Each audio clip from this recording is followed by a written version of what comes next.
Part first by Graf Leo Tolstoy. 1. Fedor Mikhailovich Smokovnikov, the president of the local income tax department, a man of unswerving honesty and proud of it. 2. A gloomy liberal, a free thinker, and an enemy to every manifestation of religious feeling, which he thought a relic of superstition, came home from his office feeling very much annoyed. The governor of the province had sent him an extraordinarily stupid minute, almost assuming that his dealings had been dishonest. Fedor Mikhailovich felt embittered and wrote at once a sharp answer. On his return home, everything seemed to go contrary to his wishes. It was 5 minutes to 5, and he expected the dinner to be served at once, but he was told it was not ready. He banged the door and went to his study. Somebody knocked at the door. "Who the devil is that?" he thought, and shouted, "Who is there?" The door opened, and a boy of 15 came in, the son of Fedor Mikhailovich, a pupil of the 5th class of the local school. "What do you want?" "It is the 1st of the month today, father." "Well, you want your money." It had been arranged that the father should pay his son a monthly allowance of 3 rubles as pocket money. Fedor Mikhailovich frowned, took out of his pocketbook a coupon of 2 rubles 50 kopecks, which he found among the banknotes, and added to it 50 kopecks in silver out of the loose change in his purse. The boy kept silent and did not take the money his father proffered him. "Father, please give me some more in advance." "What?" "I would not ask for it, but I have borrowed a small sum from a friend and promised upon my word of honor to pay it off. My honor is dear to me, and that is why I want another 3 rubles. I don't like asking you, but please, father, give me another 3 rubles. "I have told you." "I know, father, but just for once. You have an allowance of 3 rubles, and you ought to be content. I had not 50 kopecks when I was your age. Now all my comrades have much more.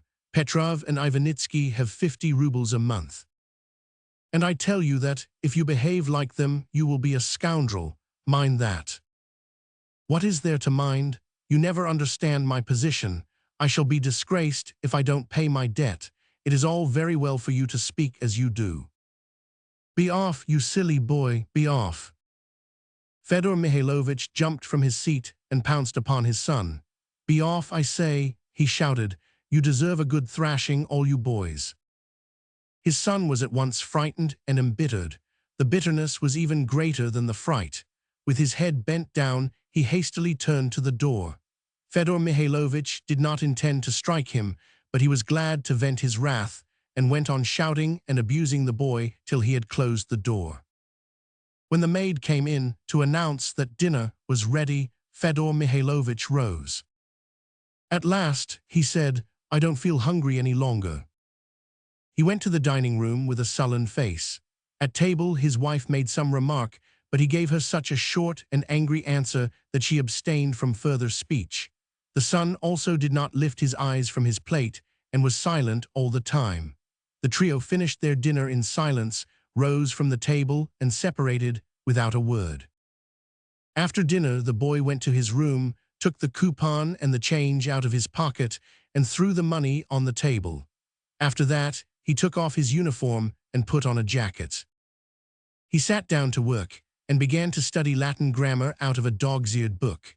After a while he rose, closed and bolted the door, shifted the money into a drawer, took out some cigarette papers, rolled one up, stuffed it with cotton wool, and began to smoke.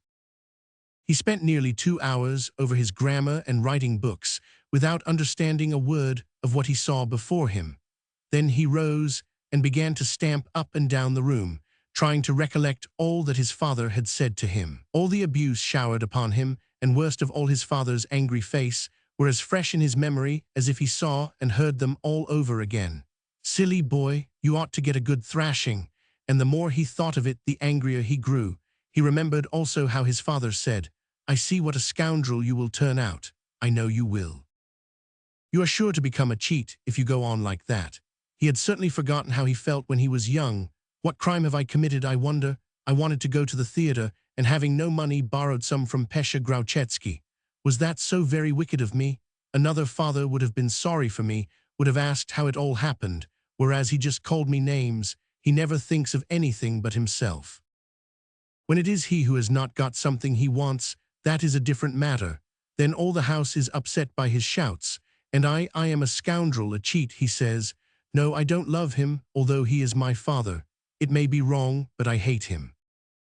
There was a knock at the door. The servant brought a letter, a message from his friend.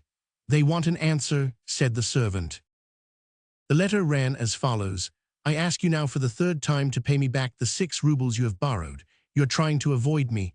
That is not the way an honest man ought to behave. Will you please send the amount by my messenger? I am myself in a frightful fix. Can you not get the money somewhere? Yours, according to whether you send the money or not, with scorn or love, Grauchetsky. There we have it, such a pig. Could he not wait a while? I will have another try. Misha went to his mother. This was his last hope. His mother was very kind and hardly ever refused him anything. She would probably have helped him this time also out of his trouble, but she was in great anxiety. Her younger child, Pesha, a boy of 2, had fallen ill. She got angry with Misha for rushing so noisily into the nursery and refused him almost without listening to what he had to say. Misha muttered something to himself and turned to go. The mother felt sorry for him. Wait, Misha, she said. I have not got the money you want now, but I will get it for you tomorrow. But Misha was still raging against his father. What is the use of having it tomorrow when I want it today? I am going to see a friend. That is all I have got to say. He went out, banging the door.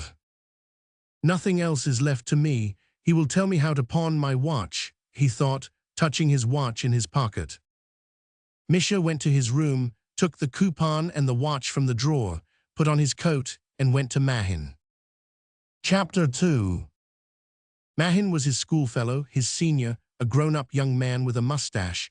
He gambled, had a large feminine acquaintance, and always had ready cash. He lived with his aunt. Misha quite realized that Mahin was not a respectable fellow, but when he was in his company, he could not help doing what he wished. Mahin was in when Misha called and was just preparing to go to the theater. His untidy room smelt of scented soap and eau de cologne. That's awful, old chap, said Mahin, when Misha, telling him about his troubles, showed the coupon and the 50 kopecks and added that he wanted 9 rubles more. We might, of course, go and pawn your watch, but we might do something far better. And Mahin winked an eye. What's that? Something quite simple. Mahin took the coupon in his hand, put one before the 2.50 and it will be 12.50. But do such coupons exist? Why, certainly, the 1,000 rubles notes have coupons of 12.50. I have cashed one in the same way. You don't say so. Well, yes or no?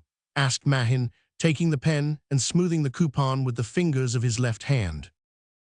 But it is wrong. Nonsense. Nonsense indeed, thought Misha, and again his father's hard words came back to his memory. Scoundrel, as you called me that, I might as well be it. He looked into Mahin's face. Mahin looked at him, smiling with perfect ease. Well, he said. All right, I don't mind. Mahin carefully wrote the unit in front of 2.50. Now let us go to the shop across the road. They sell photographers' materials there. I just happen to want a frame for this young person here. He took out of his pocket a photograph of a young lady with large eyes, luxuriant hair, and an uncommonly well-developed bust. Is she not sweet, eh? Yes, yes, of course. Well, you see, but let us go. Mahin took his coat, and they left the house. Chapter 3. The 2 boys, having rung the doorbell, entered the empty shop, which had shelves along the walls and photographic appliances on them, together with showcases on the counters. A plain woman, with a kind face, came through the inner door and asked from behind the counter what they required. A nice frame, if you please, madam. At what price? Asked the woman. She wore mittens on her swollen fingers with which she rapidly handled picture frames of different shapes. These are 50 kopecks each, and these are a little more expensive. There is rather a pretty one, of quite a new style, 1 ruble and 20 kopecks. All right, I will have this, but could not you make it cheaper, let us say 1 ruble? We don't bargain in our shop, said the shopkeeper with a dignified air. Well, I will take it, said Mahin, and put the coupon on the counter. Wrap up the frame and give me change, but please be quick. We must be off to the theater, and it is getting late. You have plenty of time, said the shopkeeper, examining the coupon very closely because of her short-sightedness. It will look lovely in that frame, don't you think so? Said Mahin, turning to Misha. Have you no small change? Asked the shopwoman. I am sorry, I have not. My father gave me that, so I have to cash it. But surely you have 1 ruble 20. I have only 50 kopecks in cash, but what are you afraid of? You don't think, I suppose, that we want to cheat you and give you bad money.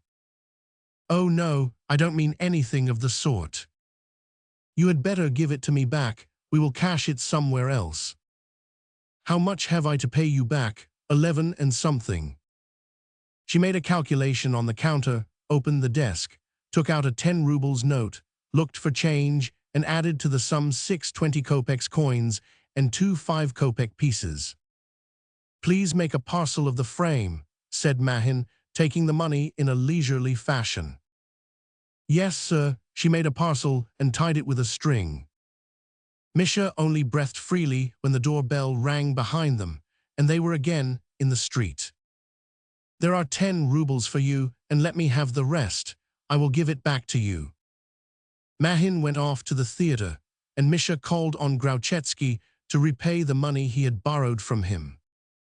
4. An hour after the boys were gone, Eugene Mihailovich, the owner of the shop, came home and began to count his receipts. Oh, you clumsy fool, idiot that you are, he shouted, addressing his wife, after having seen the coupon and noticed the forgery. But I have often seen you, Eugene, accepting coupons in payment, and precisely 12 ruble ones, retorted his wife, very humiliated, grieved, and all but bursting into tears. I really don't know how they contrived to cheat me, she went on. They were pupils of the school in uniform. One of them was quite a handsome boy and looked so Khmer il-faut. A Khmer il-faut fool, that is what you are. The husband went on scolding her while he counted the cash. When I accept coupons, I see what is written on them, and you probably looked only at the boys' pretty faces. You had better behave yourself in your old age. His wife could not stand this and got into a fury. That is just like you men, blaming everybody around you. But when it is you who lose 54 rubles at cards, that is of no consequence in your eyes. That is a different matter. I don't want to talk to you, said his wife, and went to her room. There she began to remind herself that her family was opposed to her marriage, thinking her present husband far below her in social rank, and that it was she who insisted on marrying him. Then she went on thinking of the child she had lost, and how indifferent her husband had been to their loss. She hated him so intensely at that moment that she wished for his death. Her wish frightened her, however, and she hurriedly began to dress and left the house. When her husband came from the shop to the inner rooms of their flat, she was gone. Without waiting for him, she had dressed and gone off to friends, a teacher of French in the school, a Russified Pole, and his wife, who had invited her and her husband to a party in their house that evening. 5. The guests at the party had tea and cakes offered to them, and sat down after that to play whist at a number of card tables. The partners of Eugene Mihailovich's wife were the host himself, an officer, and an old and very stupid lady in a wig, a widow who owned a music shop. She loved playing cards and played remarkably well, but it was Eugene Mihailovich's wife who was the winner all the time. The best cards were continually in her hands. At her side, she had a plate with grapes and a pear, and was in the best of spirits. And Eugene Mihailovich, why is he so late? Asked the hostess, who played at another table. Probably busy settling accounts, said Eugene Mihailovich's wife. He has to pay off the tradesmen to get in firewood. The quarrel she had with her husband revived in her memory. She frowned, and her hands, from which she had not taken off the mittens, shook with fury against him. "Oh, there he is. We have just been speaking of you," said the hostess to Eugene Mihailovich, who came in at that very moment. "Why are you so late?" "I was busy," answered Eugene Mihailovich in a gay voice, rubbing his hands. And to his wife's surprise, he came to her side and said, "You know, I managed to get rid of the coupon." "No, you don't say so." "Yes, I used it to pay for a cartload of firewood I bought from a peasant." And Eugene Mihailovich related with great indignation to the company present, his wife adding more details to his narrative, how his wife had been cheated by two unscrupulous schoolboys. "Well, and now let us sit down to work," he said, taking his place at one of the whist tables when his turn came and beginning to shuffle the cards. Chapter 6. Eugene Mihailovich had actually used the coupon to buy firewood from the peasant Ivan Myrnov, who had thought of setting up in business on the 17 rubles he possessed. He hoped in this way to earn another 8 rubles, and with the 25 rubles thus amassed, he intended to buy a good strong horse, which he would want in the spring for work in the fields and for driving on the roads, as his old horse was almost played out. Ivan Myrnov's commercial method consisted in buying from the stores a cord of wood and dividing it into 5 cartloads, and then driving about the town, selling each of these at the price the stores charged for a quarter of a cord. That unfortunate day, Ivan Myrnov drove out very early with half a cartload, which he soon sold. He loaded up again with another cartload which he hoped to sell, but he looked in vain for a customer. No one would buy it. It was his bad luck all that day to come across experienced townspeople who knew all the tricks of the peasants in selling firewood, and would not believe that he had actually brought the wood from the country as he assured them. He got hungry and felt cold in his ragged woolen coat. It was nearly below zero when evening came on. His horse, which he had treated without mercy, hoping soon to sell it to the knacker's yard, refused to move a step. So Ivan Myrnov was quite ready to sell his firewood at a loss when he met Eugene Mihailovich, who was on his way home from the tobacconist. "Buy my cartload of firewood, sir. I will give it to you cheap. My poor horse is tired and can't go any farther." "Where do you come from?" "From the country, sir. This firewood is from our place. Good dry wood, I can assure you." "Good wood indeed. I know your tricks. Well, what is your price?" Ivan Myrnov began by asking a high price, but reduced it once, and finished by selling the cartload for just what it had cost him. "I'm giving it to you cheap, just to please you, sir. Besides, I am glad it is not a long way to your house," he added. Eugene Mihailovich did not bargain very much. He did not mind paying a little more, because he was delighted to think he could make use of the coupon and get rid of it. With great difficulty, Ivan Myrnov managed at last, by pulling the shafts himself, to drag his cart into the courtyard, where he was obliged to unload the firewood unaided and pile it up in the shed. The yard porter was out. Ivan Myrnov hesitated at first to accept the coupon, but Eugene Mihailovich insisted, and as he looked a very important person, the peasant at last agreed. He went by the backstairs to the servants' room, crossed himself before the icon, wiped his beard, which was covered with icicles, turned up the skirts of his coat, took out of his pocket a leather purse, and out of the purse 8 rubles and 50 kopecks, and handed the change to Eugene Mihailovich. Carefully folding the coupon, he put it in the purse. Then, according to custom, he thanked the gentleman for his kindness, and using the whip handle instead of the lash, he belabored the half-frozen horse that he had doomed to an early death, and betook himself to a public house. Arriving there, Ivan Myrnov called for vodka and tea, for which he paid 8 kopecks. Comfortable and warm after the tea, he chatted in the very best of spirits with a yard porter who was sitting at his table. Soon he grew communicative and told his companion all about the conditions of his life. He told him he came from the village Vasilievsky, 12 miles from town, and also that he had his allotment of land given to him by his family, as he wanted to live apart from his father and his brothers, that he had a wife and 2 children. The elder boy went to school and did not yet help him in his work. He also said he lived in lodgings and intended going to the horse fair the next day to look for a good horse and maybe to buy one. He went on to state that he had now nearly 25 rubles, only 1 ruble short, and that half of it was a coupon. He took the coupon out of his purse to show to his new friend. The yard porter was an illiterate man, but he said he had had such coupons given him by lodgers to change, that they were good, but that one might also chance on forged ones, so he advised the peasant, for the sake of security, to change it at once at the counter. Ivan Mironov gave the coupon to the waiter and asked for change. The waiter, however, did not bring the change, but came back with the manager, a bald-headed man with a shining face, who was holding the coupon in his fat hand. "Your money is no good," he said, showing the coupon, but apparently determined not to give it back. "The coupon must be all right. I got it from a gentleman." "It is bad, I tell you. The coupon is forged." "Forged? Give it back to me." "I will not. You fellows have got to be punished for such tricks. Of course, you did it yourself, you and some of your rascally friends." "Give me the money. What right have you?" "Sidor, call a policeman," said the barman to the waiter. Ivan Mironov was rather drunk, and in that condition was hard to manage. He seized the manager by the collar and began to shout. "Give me back my money, I say. I will go to the gentleman who gave it to me. I know where he lives." The manager had to struggle with all his force to get loose from Ivan Mironov, and his shirt was torn. "Oh, that's the way you behave. Get hold of him." The waiter took hold of Ivan Mironov. At that moment the policeman arrived. Looking very important, he inquired what had happened and unhesitatingly gave his orders. "Take him to the police station."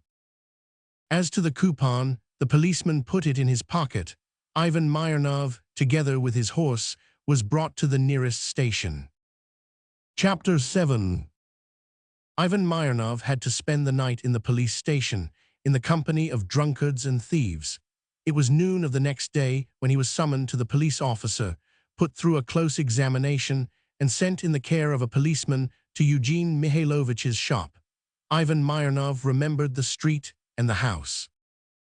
The policeman asked for the shopkeeper, showed him the coupon, and confronted him with Ivan Mironov, who declared that he had received the coupon in that very place. Eugene Mihailovich at once assumed a very severe and astonished air. "You are mad, my good fellow," he said. "I have never seen this man before in my life," he added, addressing the policeman. "It is a sin, sir," said Ivan Mironov. "Think of the hour when you will die." "Why, you must be dreaming. You have sold your firewood to someone else," said Eugene Mihailovich. "But wait a minute. I will go and ask my wife whether she bought any firewood yesterday." Eugene Mihailovich left them and immediately called the yard porter Vasily, a strong, handsome, quick, cheerful, well-dressed man. He told Vasily that if anyone should inquire where the last supply of firewood was bought, he was to say they'd got it from the stores and not from a peasant in the street. "A peasant has come," he said to Vasily, "who has declared to the police that I gave him a forged coupon. He is a fool and talks nonsense, but you are a clever man. Mind you say that we always get the firewood from the stores. And by the way, I've been thinking some time of giving you money to buy a new jacket," added Eugene Mihailovich, and gave the man 5 rubles. Vasily, looking with pleasure first at the 5-ruble note, then at Eugene Mihailovich's face, shook his head and smiled. "I know those peasant folks have no brains. Ignorance, of course. Don't you be uneasy. I know what I have to say." Ivan Mironov, with tears in his eyes, implored Eugene Mihailovich over and over again to acknowledge the coupon he had given him, and the yard porter to believe what he said, but it proved quite useless. They both insisted that they had never bought firewood from a peasant in the street. The policeman brought Ivan Mironov back to the police station, and he was charged with forging the coupon. Only after taking the advice of a drunken office clerk in the same cell with him and bribing the police officer with 5 rubles did Ivan Mironov get out of jail without the coupon and with only 7 rubles left out of the 25 he had the day before. Of these 7 rubles, he spent 3 in the public house and came home to his wife dead drunk, with a bruised and swollen face. His wife was expecting a child and felt very ill. She began to scold her husband. He pushed her away and she struck him. Without answering a word, he lay down on the plank and began to weep bitterly. Not till the next day did he tell his wife what had actually happened. She believed him at once and thoroughly cursed the dastardly rich man who had cheated Ivan. He was sobered now, and remembering the advice a workman had given him, with whom he had many a drink the day before, decided to go to a lawyer and tell him of the wrong the owner of the photograph shop had done him. Chapter 8. The lawyer consented to take proceedings on behalf of Ivan Myrnov, not so much for the sake of the fee, as because he believed the peasant and was revolted by the wrong done to him. Both parties appeared in the court when the case was tried, and the yard porter Vasily was summoned as witness. They repeated in the court all they had said before to the police officials. Ivan Myrnov again called to his aid the name of the divinity and reminded the shopkeeper of the hour of death. Eugene Mihailovich, although quite aware of his wickedness and the risks he was running, despite the rebukes of his conscience, could not now change his testimony and went on calmly to deny all the allegations made against him. The yard porter Vasily had received another 10 rubles from his master, and quite unperturbed, asserted with a smile that he did not know anything about Ivan Myrnov. And when he was called upon to take the oath, he overcame his inner qualms and repeated with assumed ease the terms of the oath, read to him by the old priest appointed to the court. By the Holy Cross and the Gospel, he swore that he spoke the whole truth. The case was decided against Ivan Myrnov, who was sentenced to pay 5 rubles for expenses. This sum Eugene Mihailovich generously paid for him. Before dismissing Ivan Myrnov, the judge severely admonished him, saying he ought to take care in the future not to accuse respectable people, and that he also ought to be thankful that he was not forced to pay the costs, and that he had escaped a prosecution for slander, for which he would have been condemned to 3 months' imprisonment. "I offer my humble thanks," said Ivan Myrnov, and shaking his head, left the court with a heavy sigh. The whole thing seemed to have ended well for Eugene Mihailovich and the yard porter Vasily, but only in appearance. Something had happened which was not noticed by anyone, but which was much more important than all that had been exposed to view. Vasily had left his village and settled in town over 2 years ago. As time went on, he sent less and less money to his father, and he did not ask his wife, who remained at home, to join him. He was in no need of her. He could in town have as many wives as he wished, and much better ones too than that clumsy, village-bred woman. Vasily, with each recurring year, became more and more familiar with the ways of the town people, forgetting the conventions of a country life. There everything was so vulgar, so grey, so poor and untidy. Here in town, all seemed on the contrary so refined, nice, clean and rich, so orderly too, and he became more and more convinced that people in the country live just like wild beasts, having no idea of what life is, and that only life in town is real. He read books written by clever writers and went to the performances in the People's Palace. In the country, people would not see such wonders even in dreams. In the country, old men say, "Obey the law and live with your wife, work, don't eat too much, don't care for finery," while here in town, all the clever and learned people, those, of course, who know what in reality the law is, only pursue their own pleasures, and they are the better for it. Previous to the incident of the forged coupon, Vasily could not actually believe that rich people lived without any moral law. But after that, still more after having perjured himself, and not being the worse for it in spite of his fears, on the contrary, he had gained 10 rubles out of it, Vasily became firmly convinced that no moral laws would ever exist, and that the only thing to do is to pursue one's own interests and pleasures. This he now made his rule in life. He accordingly got as much profit as he could out of purchasing goods for lodgers, but this did not pay all his expenses. Then he took to stealing, whenever chance offered, money and all sorts of valuables. One day he stole a purse full of money from Eugene Mihailovich, but was found out. Eugene Mihailovich did not hand him over to the police, but dismissed him on the spot.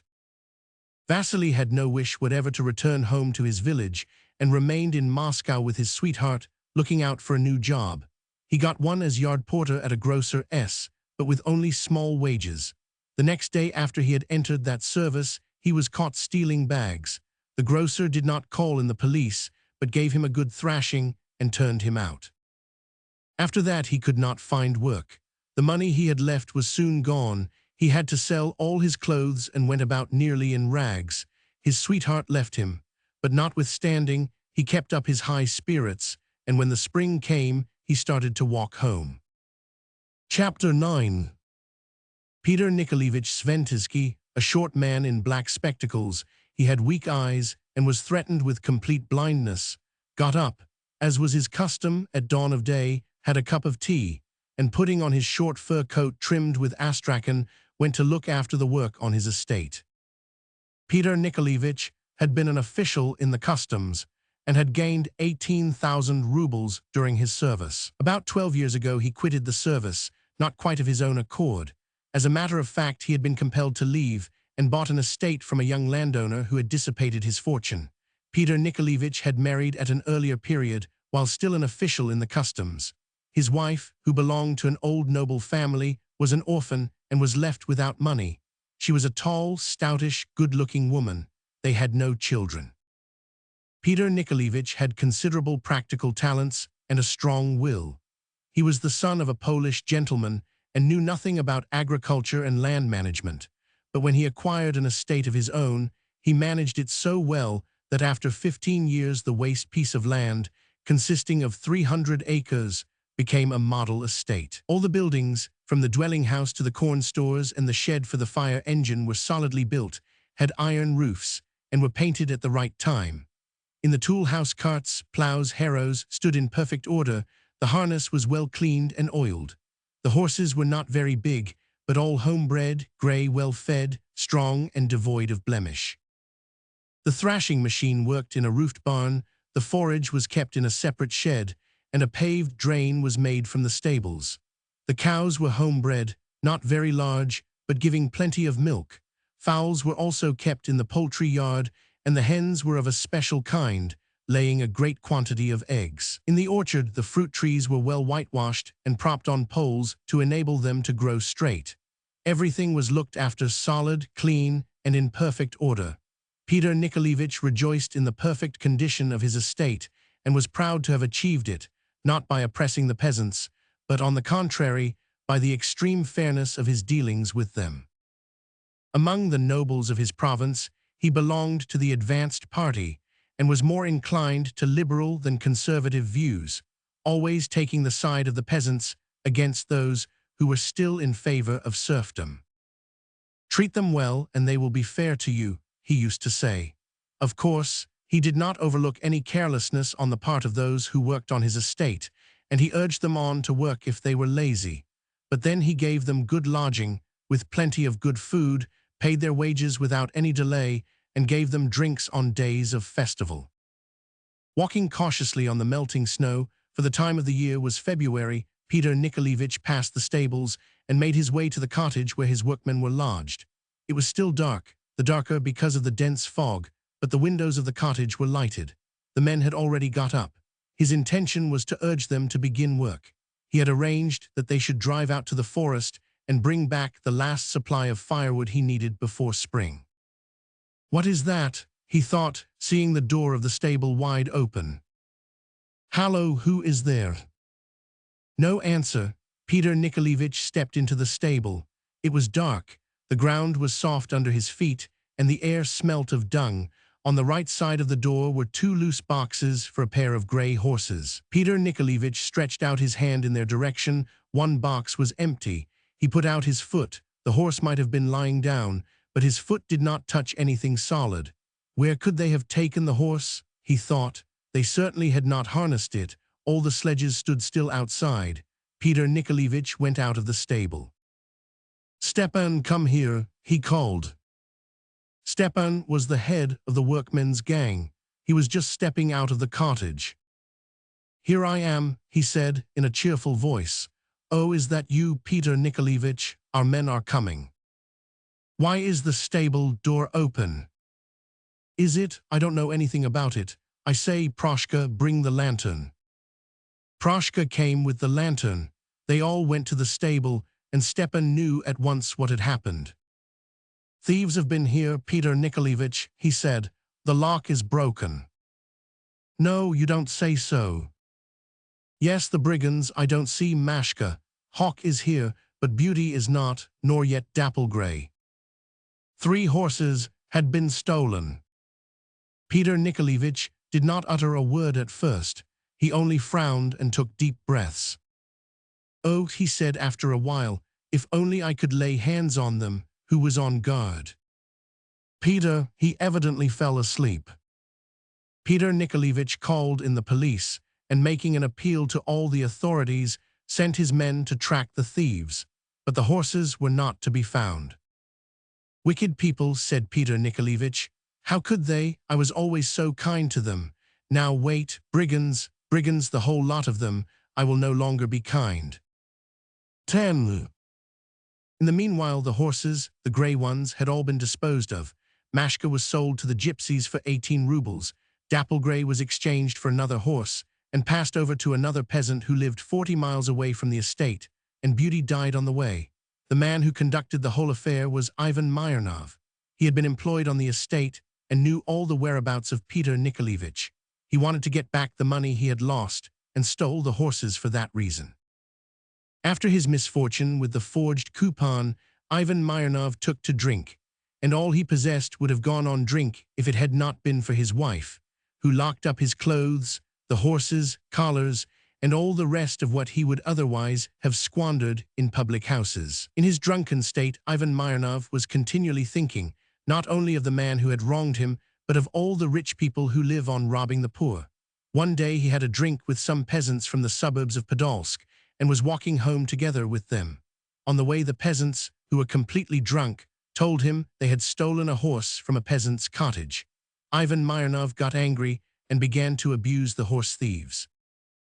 "What a shame," he said. "A horse is like a brother to the peasant, and you robbed him of it. It is a great sin, I tell you. If you go in for stealing horses, steal them from the landowners. They are worse than dogs and deserve anything." The talk went on, and the peasants from Podolsk told him that it required a great deal of cunning to steal a horse on an estate. You must know all the ins and outs of the place, and must have somebody on the spot to help you. Then it occurred to Ivan Myrnov that he knew a landowner, Sventisky. He had worked on his estate, and Sventisky, when paying him off, had deducted 1.5 rubles for a broken tool. He remembered well the grey horses which he used to drive at Sventisky's. Ivan Myrnov called on Peter Nikolaevich, pretending to ask for employment, but really in order to get the information he wanted. He took precautions to make sure that the watchman was absent and that the horses were standing in their boxes in the stable. He brought the thieves to the place and helped them to carry off the 3 horses. They divided their gains, and Ivan Myrnov returned to his wife with 5 rubles in his pocket. He had nothing to do at home, having no horse to work in the field, and therefore continued to steal horses in company with professional horse thieves and gypsies. Chapter 11. Peter Nikolaevich Sventisky did his best to discover who had stolen his horses. He knew somebody on the estate must have helped the thieves, and began to suspect all his staff. He inquired who had slept out that night, and the gang of the working men told him Proshka had not been in the whole night. Proshka, or Prokofy Nikolaevich, was a young fellow who had just finished his military service, handsome and skillful in all he did.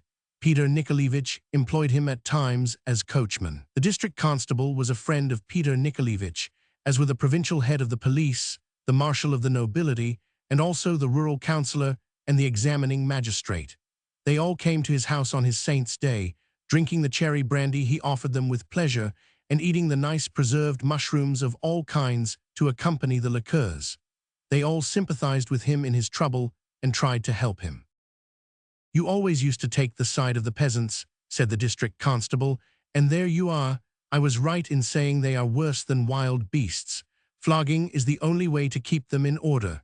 Well, you say it is all Proshka's doings. Is it not he who was your coachman sometimes?" "Yes, that is he." "Will you kindly call him?" Proshka was summoned before the constable, who began to examine him. Where were you that night? Proshka pushed back his hair, and his eyes sparkled. At home. How so? All the men say you were not in. Just as you please, Your Honor. My pleasure has nothing to do with the matter. Tell me where you were that night. At home. Very well, policeman, bring him to the police station. The reason why Proshka did not say where he had been that night was that he had spent it with his sweetheart, Parasha, and had promised not to give her away. He kept his word. No proofs were discovered against him, and he was soon discharged. But Peter Nikolaevich was convinced that Prokofy had been at the bottom of the whole affair and began to hate him.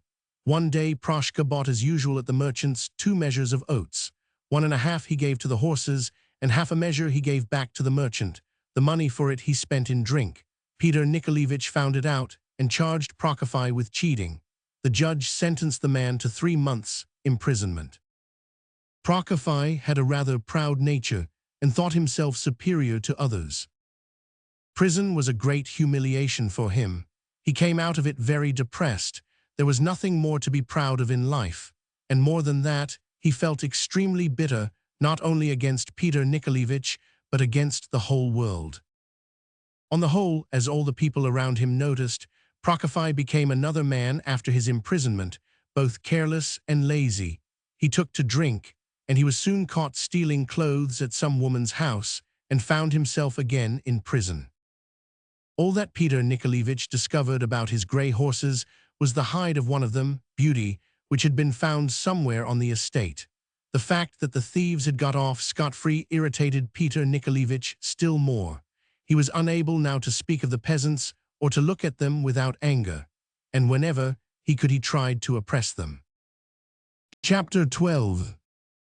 After having got rid of the coupon, Eugene Mihailovich forgot all about it, but his wife, Maria Vasilievna, could not forgive herself for having been taken in, nor yet her husband for his cruel words. And most of all, she was furious against the 2 boys who had so skillfully cheated her. From the day she had accepted the forged coupon as payment, she looked closely at all the schoolboys who came in her way in the streets. One day she met Mahin, but did not recognize him, for on seeing her he made a face which quite changed his features. But when, a fortnight after the incident with the coupon, she met Misha Smokovnikov face to face, she knew him at once. She let him pass her, then turned back and followed him, and arriving at his house, she made inquiries as to whose son he was. The next day she went to the school and met the divinity instructor, the priest Michael Vedensky, in the hall. He asked her what she wanted. She answered that she wished to see the head of the school. "He is not quite well," said the priest. "Can I be of any use to you, or give him your message?" Maria Vasilievna thought that she might as well tell the priest what was the matter. Michael Vedensky was a widower and a very ambitious man. A year ago he had met Misha Smokovnikov's father in society and had had a discussion with him on religion. Smokovnikov had beaten him decisively on all points. Indeed, he had made him appear quite ridiculous. Since that time, the priest had decided to pay special attention to Smokovnikov's son, and finding him as indifferent to religious matters as his father was, he began to persecute him and even brought about his failure in examinations. When Maria Vasilievna told him what young Smokovnikov had done to her, Vedensky could not help feeling an inner satisfaction. He saw in the boy's conduct a proof of the utter wickedness of those who are not guided by the rules of the church. He decided to take advantage of this great opportunity of warning unbelievers of the perils that threaten them. At all events, he wanted to persuade himself that this was the only motive that guided him in the course he had resolved to take. But at the bottom of his heart, he was only anxious to get his revenge on the proud atheist. "Yes, it is very sad indeed," said Father Michael, toying with the cross he was wearing over his priestly robes and passing his hands over its polished sides. "I am very glad you have given me your confidence. As a servant of the church, I shall admonish the young man, of course, with the utmost kindness. I shall certainly do it in the way that befits my holy office," said Father Michael to himself, really thinking that he had forgotten the ill feeling the boy's father had towards him. He firmly believed the boy's soul to be the only object of his pious care. The next day, during the divinity lesson which Father Michael was giving to Misha Smakovnikov's class, he narrated the incident of the forged coupon, adding that the culprit had been one of the pupils of the school. "It was a very wicked thing to do," he said, "but to deny the crime is still worse. If it is true that the sin has been committed by one of you, let the guilty one confess." In saying this, Father Michael looked sharply at Misha Smakovnikov. All the boys, following his glance, turned also to Misha, who blushed and felt extremely ill at ease, with large beads of perspiration on his face. Finally, he burst into tears and ran out of the classroom. His mother, noticing his trouble, found out the truth, ran at once to the photographer's shop, paid over the 12 rubles and 50 kopecks to Maria Vasilievna, and made her promise to deny the boy's guilt. She further implored Misha to hide the truth from everybody, and in any case to withhold it from his father. Accordingly, when Fedor Mihailovich had heard of the incident in the divinity class, and his son, questioned by him, had denied all accusations, he called at once on the head of the school, told him what had happened, expressed his indignation at Father Michael's conduct, and said he would not let matters remain as they were. Father Michael was sent for and immediately fell into a hot dispute with Smakovnikov. "A stupid woman first falsely accused my son, then retracts her accusation, and you, of course, could not hit on anything more sensible to do than to slander an honest and truthful boy." "I did not slander him, and I must beg you not to address me in such a way. You forget what is due to my cloth." "Your cloth is of no consequence to me." "Your perversity in matters of religion is known to everybody in the town," replied Father Michael, and he was so transported with anger that his long, thin head quivered. "Gentlemen, Father Michael," exclaimed the director of the school, trying to appease their wrath, but they did not listen to him. "It is my duty as a priest to look after the religious and moral education of our pupils. Oh, cease your pretense to be religious. Oh, stop all this humbug of religion, as if I did not know that you believe neither in God nor devil." "I consider it beneath my dignity to talk to a man like you," said Father Michael, very much hurt by Smakovnikov's last words, the more so because he knew they were true. Michael Vedensky carried on his studies in the Academy for Priests, and that is why, for a long time past, he ceased to believe in what he confessed to be his creed and in what he preached from the pulpit. He only knew that men ought to force themselves to believe in what he tried to make himself believe. Smakovnikov was not shocked by Father Michael's conduct. He only thought it illustrative of the influence the Church was beginning to exercise on society, and he told all his friends how his son had been insulted by the priest. Seeing not only young minds, but also the elder generation, contaminated by atheistic tendencies, Father Michael became more and more convinced of the necessity of fighting those tendencies. The more he condemned the unbelief of Smakovnikov and those like him, the more confident he grew in the firmness of his own faith, and the less he felt the need of making sure of it, or of bringing his life into harmony with it. His faith, acknowledged as such by all the world around him, became Father Michael's very best weapon with which to fight those who denied it. The thoughts aroused in him by his conflict with Smakovnikov, together with the annoyance of being blamed by his chiefs in the school, made him carry out the purpose he had entertained ever since his wife's death, of taking monastic orders and of following the course carried out by some of his fellow pupils in the academy. One of them was already a bishop, another an archimandrite, and on the way to become a bishop. At the end of the term, Michael Vedensky gave up his post in the school, took orders under the name of Misail, and very soon got a post as rector in a seminary in a town on the river Volga. Chapter 13. Meanwhile, the yard porter Vasily was marching on the open road down to the south. He walked in daytime, and when night came, some policeman would get him shelter in a peasant's cottage. He was given bread everywhere, and sometimes he was asked to sit down to the evening meal. In a village in the Orel district, where he had stayed for the night, he heard that a merchant who had hired the landowner's orchard for the season was looking out for strong and able men to serve as watchmen for the fruit crops. Vasily was tired of tramping, and as he had also no desire whatever to go back to his native village, he went to the man who owned the orchard and got engaged as watchman for 5 rubles a month. Vasily found it very agreeable to live in his orchard shed, and all the more so when the apples and pears began to grow ripe, and when the men from the barn supplied him every day with large bundles of fresh straw from the thrashing machine. He used to lie the whole day long on the fragrant straw, with fresh, delicately smelling apples in heaps at his side, looking out in every direction to prevent the village boys from stealing fruit, and he used to whistle and sing meanwhile to amuse himself. He knew no end of songs and had a fine voice. When peasant women and young girls came to ask for apples and to have a chat with him, Vasily gave them larger or smaller apples according as he liked their looks, and received eggs or money in return. The rest of the time he had nothing to do but to lie on his back and get up for his meals in the kitchen. He had only one shirt left, one of pink cotton, and that was in holes. But he was strongly built and enjoyed excellent health.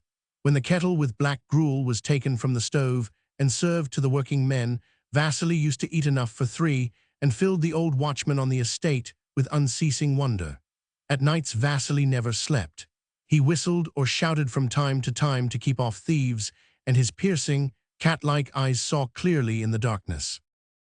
One night a company of young lads from the village made their way stealthily to the orchard to shake down apples from the trees. Vasily, coming noiselessly from behind, attacked them. They tried to escape, but he took one of them prisoner to his master. Vasily's first shed stood at the farthest end of the orchard, but after the pears had been picked, he had to remove to another shed only 40 paces away from the house of his master. He liked this new place very much. The whole day long, he could see the young ladies and gentlemen enjoying themselves, going out for drives in the evenings and quite late at nights, playing the piano or the violin and singing and dancing. He saw the ladies sitting with the young students on the window sills, engaged in animated conversation, and then going in pairs to walk the dark avenue of lime trees, lit up only by streaks of moonlight. He saw the servants running about with food and drink. He saw the cooks, the stewards, the laundresses, the gardeners, the coachmen, hard at work to supply their masters with food and drink and constant amusement. Sometimes the young people from the master's house came to the shed, and Vasily offered them the choicest apples, juicy and red. The young ladies used to take large bites out of the apples on the spot, praising their taste, and spoke French to one another. Vasily quite understood it was all about him, and asked Vasily to sing for them. Vasily felt the greatest admiration for his master's mode of living, which reminded him of what he had seen in Moscow, and he became more and more convinced that the only thing that mattered in life was money. He thought how to get hold of a large sum of money. He remembered his former ways of making small profits whenever he could, and came to the conclusion that that was altogether wrong. Occasional stealing is of no use, he thought. He must arrange a well-prepared plan, and after getting all the information he wanted, carry out his purpose so as to avoid detection. After the feast of Nativity of the Blessed Virgin Mary, the last crop of autumn apples was gathered. The master was content with the results, paid off Vasily, and gave him an extra sum as reward for his faithful service. Vasily put on his new jacket and a new hat. Both were presents from his master's son, but did not make his way homewards. He hated the very thought of the vulgar peasant's life. He went back to Moscow in company of some drunken soldiers who had been watchmen in the orchard together with him. On his arrival there, he at once resolved, under cover of night, to break into the shop where he had been employed and beaten, and then turned out by the proprietor without being paid. He knew the place well and knew where the money was locked up. So he bade the soldiers, who helped him, keep watch outside, and forcing the courtyard door, entered the shop and took all the money he could lay his hands on. All this was done very cleverly, and no trace was left of the burglary. The money Vasily had found in the shop amounted to 370 rubles. He gave 100 rubles to his assistants, and with the rest left for another town, where he gave way to dissipation in company of friends of both sexes. The police traced his movements, and when at last he was arrested and put into prison, he had hardly anything left out of the money which he had stolen. Chapter 14. Ivan Myrnov had become a very clever, fearless, and successful horse thief. Euphemia, his wife, who at first used to abuse him for his evil ways, as she called it, was now quite content and felt proud of her husband, who possessed a new sheepskin coat, while she also had a warm jacket and a new fur cloak. In the village and throughout the whole district, everyone knew quite well that Ivan Myrnov was at the bottom of all the horse stealing, but nobody would give him away, being afraid of the consequences. Whenever suspicion fell on him, he managed to clear his character. Once during the night, he stole horses from the pasture ground in the village Kalatovka. He generally preferred to steal horses from landowners or tradespeople, but this was a harder job, and when he had no chance of success, he did not mind robbing peasants too. In Kalatovka, he drove off the horses without making sure whose they were. He did not go himself to the spot, but sent a young and clever fellow, Gerasim, to do the stealing for him. The peasants only got to know of the theft at dawn. They rushed in all directions to hunt for the robbers. The horses, meanwhile, were hidden in a ravine in the forest lands belonging to the state. Ivan Myrnov intended to leave them there till the following night, and then to transport them with the utmost haste 100 miles away to a man he knew. He visited Gerasim in the forest to see how he was getting on, brought him a pie and some vodka, and was returning home by a side track in the forest where he hoped to meet nobody. But by ill luck, he chanced on the keeper of the forest, a retired soldier. "I say, have you been looking for mushrooms?" asked the soldier. "There were none to be found," answered Ivan Myrnov, showing the basket of lime bark he had taken with him in case he might want it. "Yes, mushrooms are scarce this summer," said the soldier. He stood still for a moment, pondered, and then went his way. He clearly saw that something was wrong. Ivan Myrnov had no business whatever to take early morning walks in that forest. The soldier went back after a while and looked round. Suddenly he heard the snorting of horses in the ravine. He made his way cautiously to the place whence the sounds came. The grass in the ravine was trodden down, and the marks of horses' hoofs were clearly to be seen. A little further he saw Gerasim, who was sitting and eating his meal, and the horses tied to a tree. The soldier ran to the village and brought back the bailiff, a police officer, and 2 witnesses. They surrounded on 3 sides the spot where Gerasim was sitting and seized the man. He did not deny anything, but being drunk, told them at once how Ivan Myrnov had given him plenty of drink and induced him to steal the horses.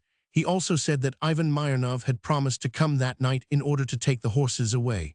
The peasants left the horses and Gerasim in the ravine, and hiding behind the trees prepared to lie in ambush for Ivan Myrnov. When it grew dark, they heard a whistle. Gerasim answered it with a similar sound. The moment Ivan Myrnov descended the slope, the peasants surrounded him and brought him back to the village. The next morning, a crowd assembled in front of the bailiff's cottage. Ivan Myrnov was brought out and subjected to a close examination. Stepan Pelajushkin, a tall, stooping man with long arms, an aquiline nose, and a gloomy face, was the first to put questions to him. Stepan had terminated his military service and was of a solitary turn of mind. When he had separated from his father and started his own home, he had his first experience of losing a horse. After that, he worked for 2 years in the mines and made money enough to buy 2 horses. These 2 had been stolen by Ivan Myrnov. "Tell me where my horses are," shouted Stepan, pale with fury, alternately looking at the ground and at Ivan Myrnov's face. Ivan Myrnov denied his guilt. Then Stepan aimed so violent a blow at his face that he smashed his nose and the blood spurted out. "Tell the truth, I say, or I'll kill you." Ivan Myrnov kept silent, trying to avoid the blows by stooping. Stepan hit him twice more with his long arm. Ivan Myrnov remained silent, turning his head backwards and forwards.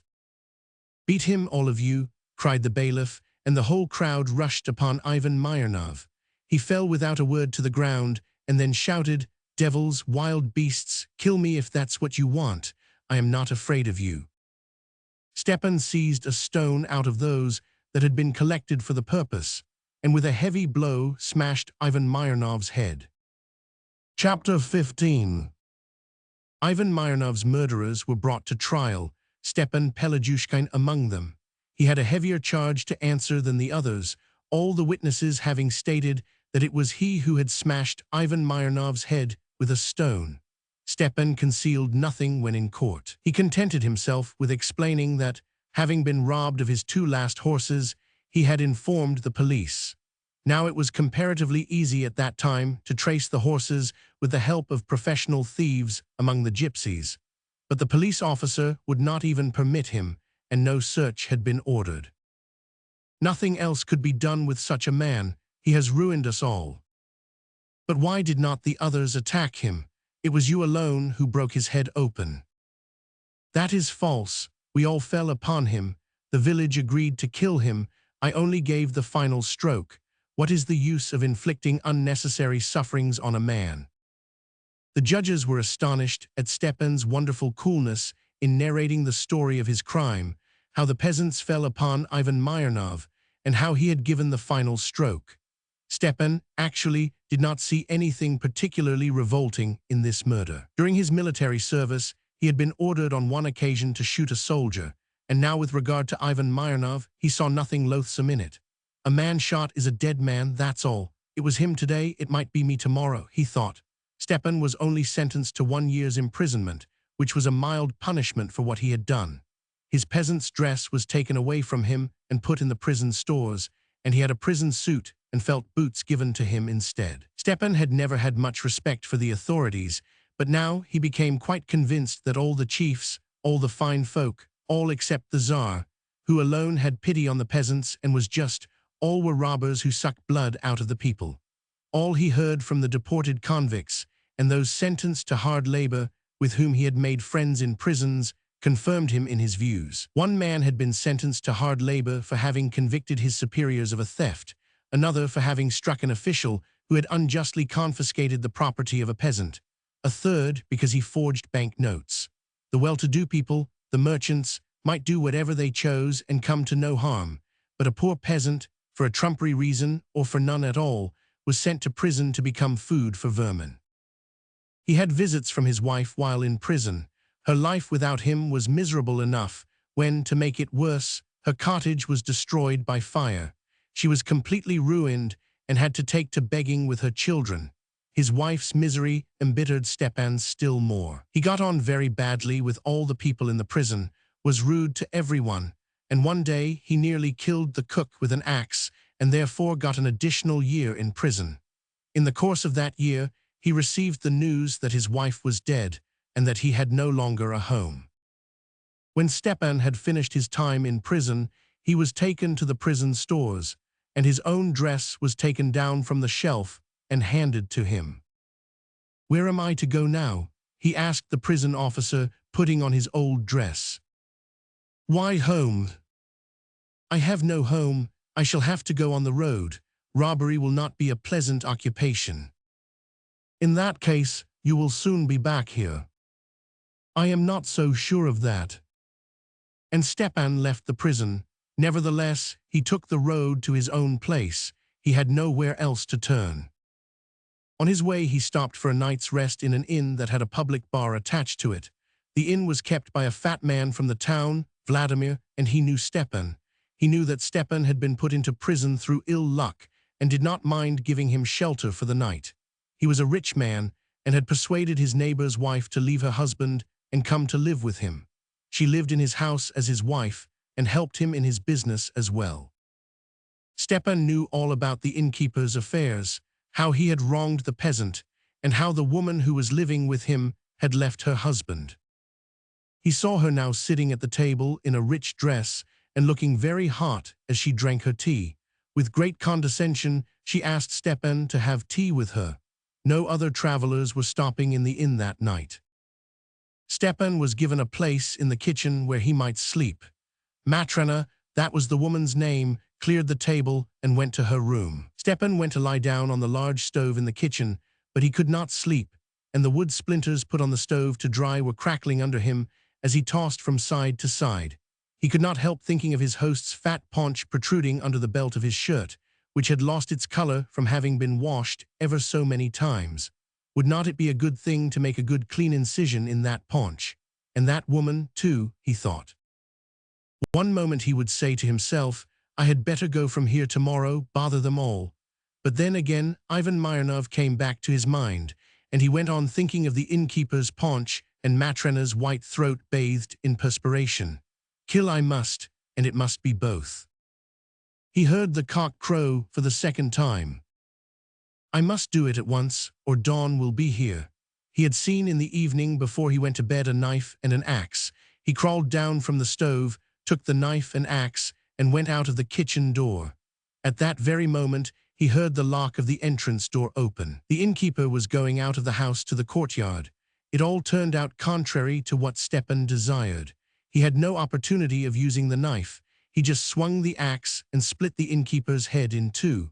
The man tumbled down on the threshold of the door, then on the ground. Stepan stepped into the bedroom. Matrena jumped out of bed and remained standing by its side. With the same axe, Stepan killed her also. Then he lighted the candle, took the money out of the desk, and left the house. Chapter 16.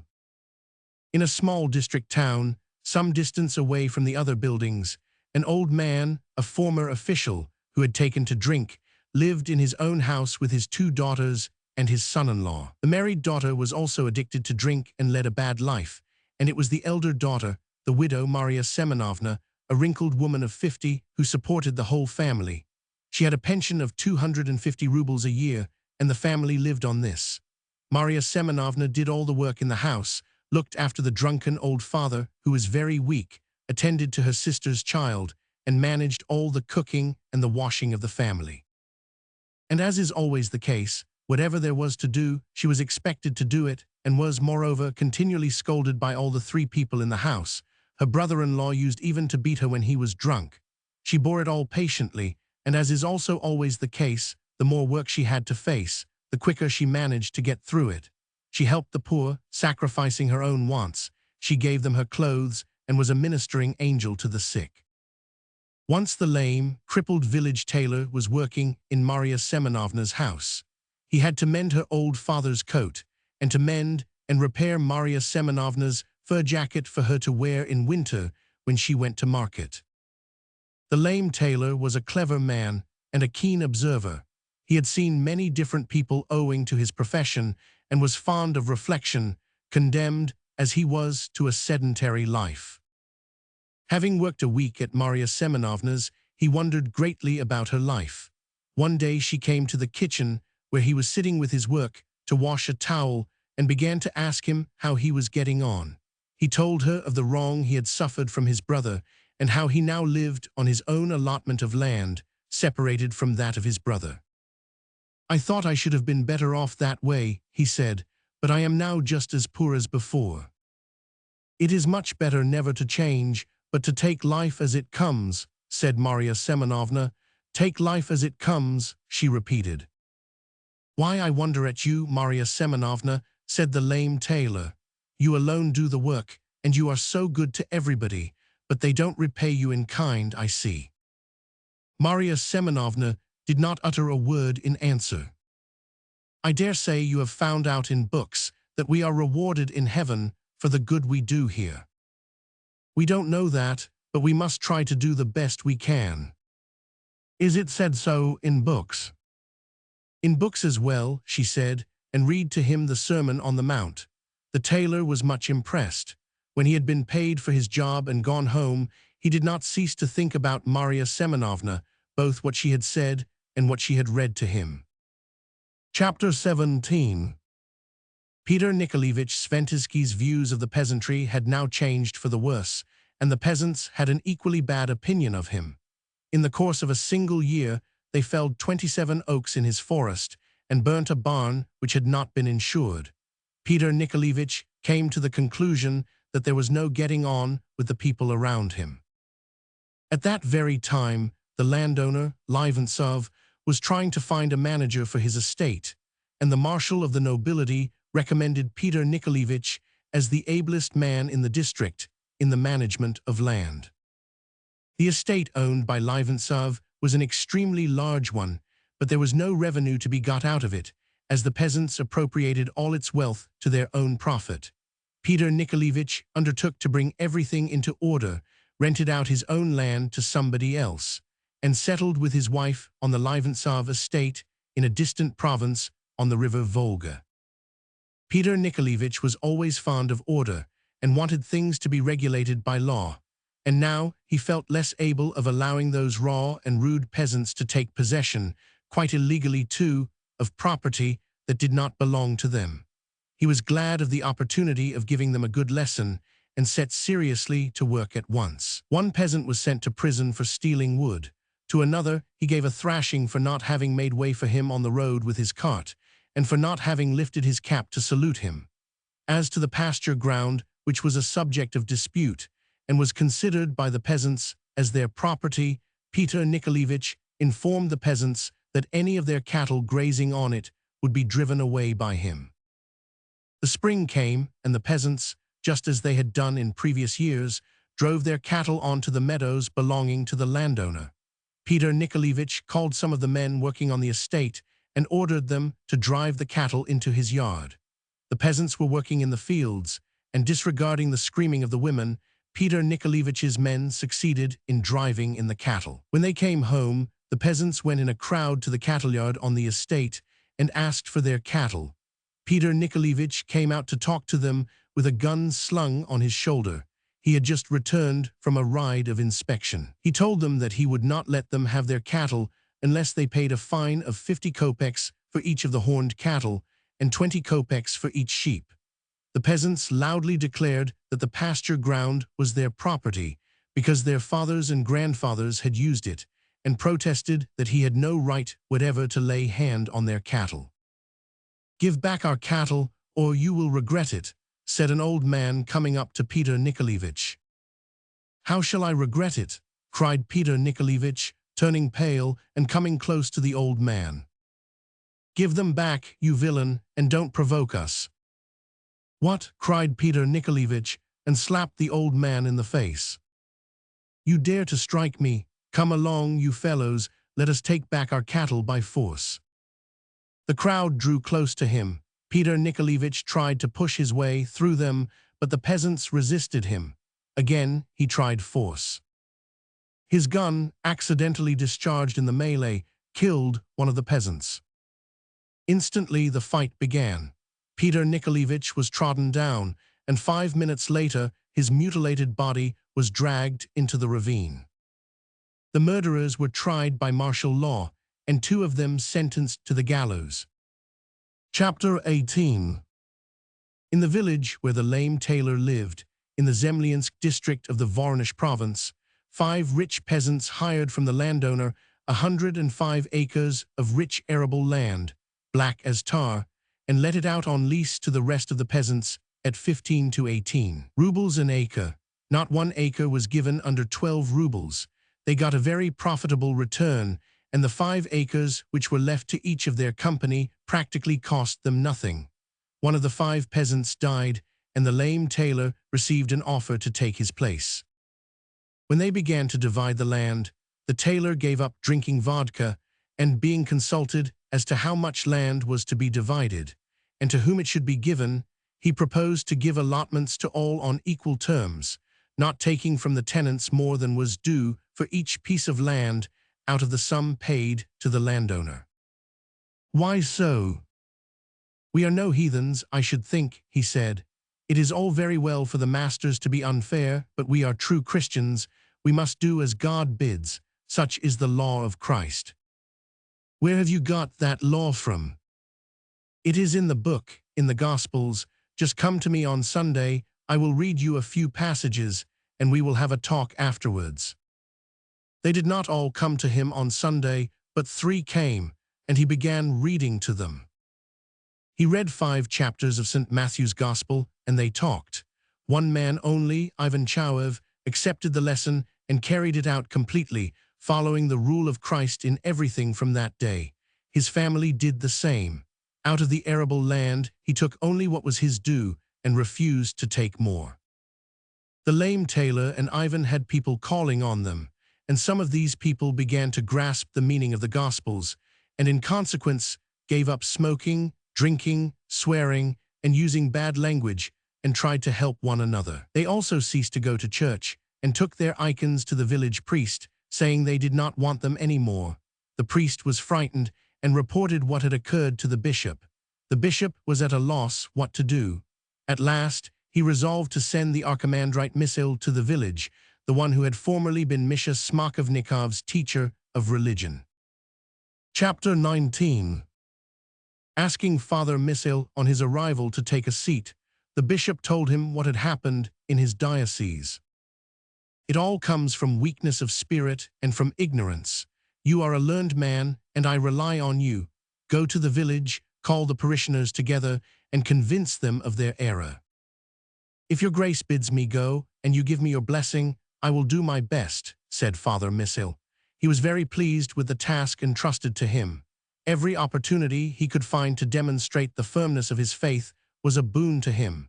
In trying to convince others, he was chiefly intent on persuading himself that he was really a firm believer. Do your best. I am greatly distressed about my flock, said the bishop, leisurely taking a cup with his white plump hands from the servant who brought in the tea. Why is there only one kind of jam? Bring another, he said to the servant. I am greatly distressed, he went on, turning to Father Misael. Misael earnestly desired to prove his zeal, but being a man of small means, he asked to be paid for the expenses of his journey, and being afraid of the rough people who might be ill-disposed towards him, he also asked the bishop to get him an order from the governor of the province, so that the local police might help him in case of need. The bishop complied with his wishes, and Misael got his things ready with the help of his servant and his cook. They furnished him with a case full of wine and a basket with the victuals he might need in going to such a lonely place. Fully provided with all he wanted, he started for the village to which he was commissioned. He was pleasantly conscious of the importance of his mission.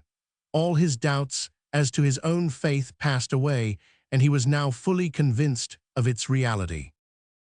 His thoughts, far from being concerned with the real foundation of his creed, this was accepted as an axiom, were occupied with the arguments used against the forms of worship. Chapter 20. The village priest and his wife received Father Misael with great honors, and the next day after he had arrived, the parishioners were invited to assemble in the church. Misael, in a new silk cassock, with a large cross on his chest, and his long hair carefully combed, ascended the pulpit. The priest stood at his side, the deacons and the choir at a little distance behind him, and the side entrances were guarded by the police. The dissenters also came in their dirty sheepskin coats.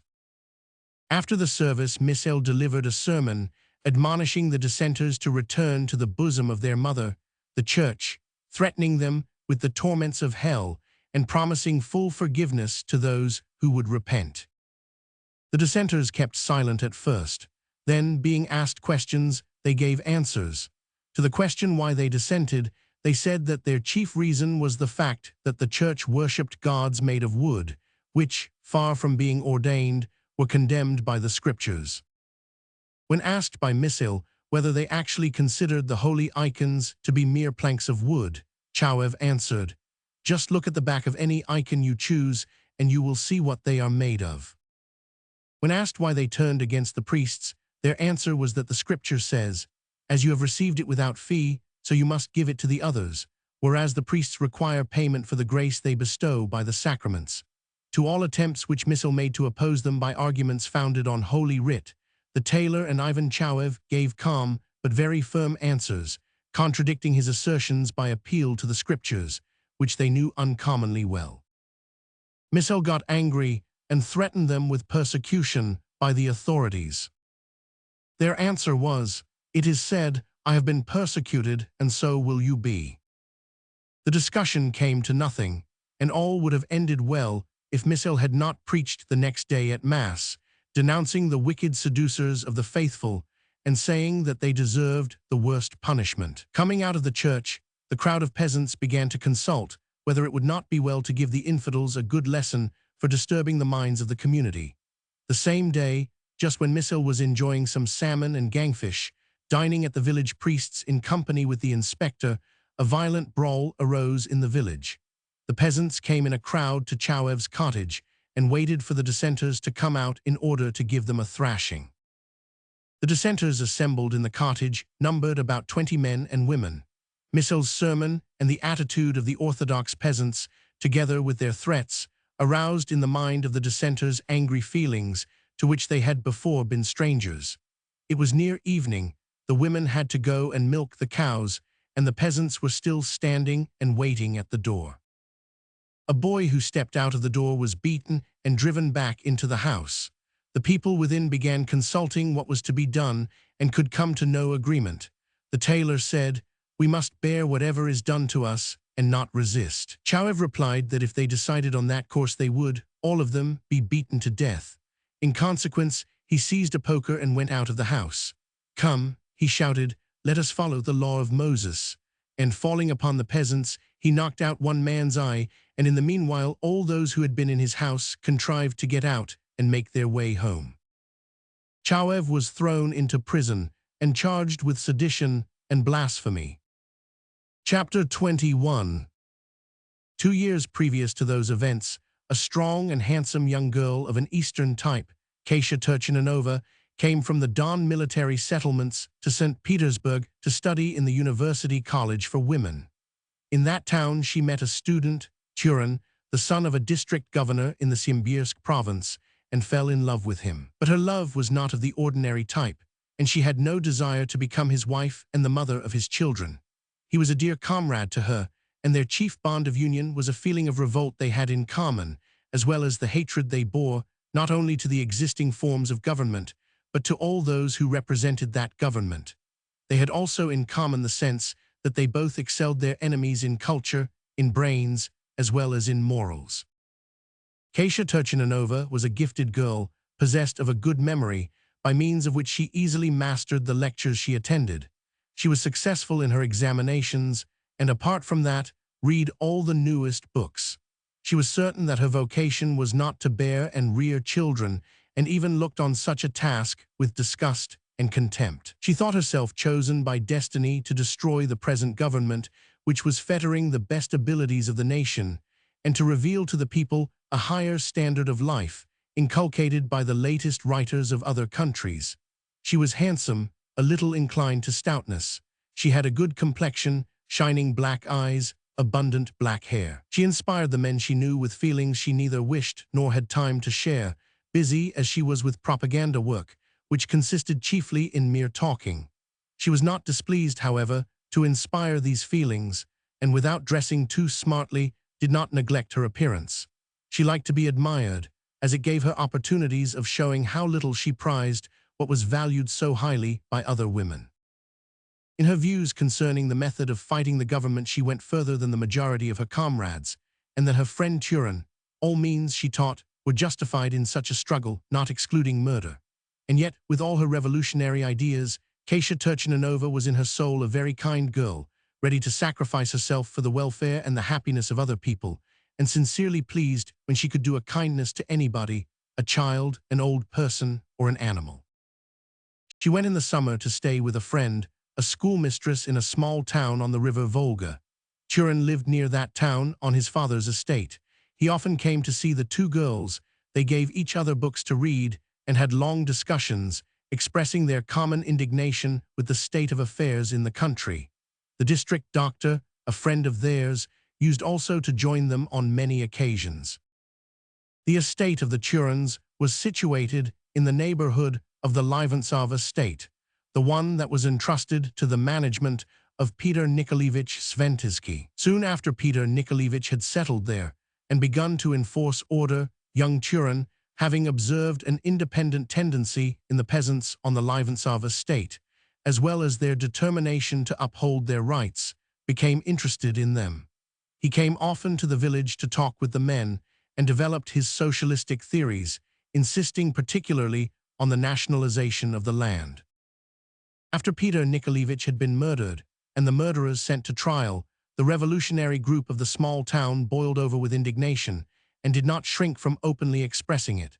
The fact of Turin's visits to the village and his propaganda work among the students became known to the authorities during the trial. A search was made in his house, and as the police found a few revolutionary leaflets among his effects, he was arrested and transferred to prison in St. Petersburg.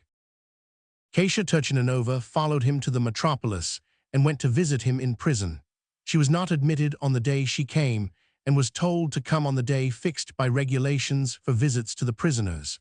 When that day arrived and she was finally allowed to see him, she had to talk to him through two gratings separating the prisoner from his visitor. This visit increased her indignation against the authorities, and her feelings become all the more revolutionary after a visit she paid to the office of a gendarme officer who had to deal with the Turin case. The officer, a handsome man, seemed obviously disposed to grant her exceptional favors in visiting the prisoner if she would allow him to make love to her. Disgusted with him, she appealed to the chief of police. He pretended, just as the officer did when talking officially to her, to be powerless himself and to depend entirely on orders coming from the Minister of State. She sent a petition to the minister asking for an interview, which was refused. Then she resolved to do a desperate thing and bought a revolver. Chapter 22. The minister was receiving petitioners at the usual hour appointed for the reception. He had talked successively to 3 of them, and now a pretty young woman with black eyes, who was holding a petition in her left hand, approached. The minister's eyes gleamed when he saw how attractive the petitioner was, but recollecting his high position, he put on a serious face.